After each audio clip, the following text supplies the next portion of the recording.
Okay, so solving a linear inequality with multiple occurrences of the variable, problem type 1.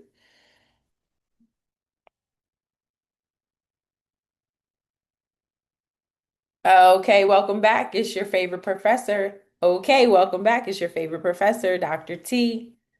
So, solving a linear inequality with multiple occurrences of the variable, problem type 1. So, just like an equation, we have this type. I'm just going to use the smallest pen. Um, we have variables on both sides, and we just treat it as though it is an equal sign. So I like to have all my variables on the left. So even though this is going to cause me to have a negative, it's okay. So negative 4w minus 6 greater than or equal to negative 30.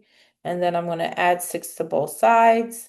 So negative 4w is greater than or equal to negative 24.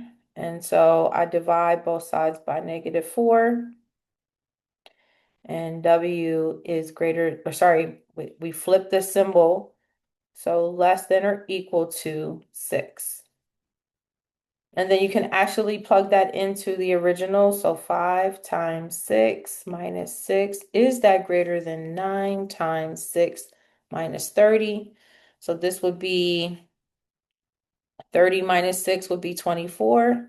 And is that greater than or equal to 54 minus 30? 54 minus 30 would be 24. So it is equal to. It's not greater than, but it is equal to, as long as I did my math correctly.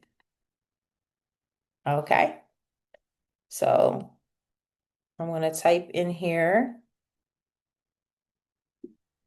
W is greater than, or sorry, it was less than or equal to 6. Yay. Let's try one more. So I'm going to skip a couple of steps this time. So feel free to pause the video.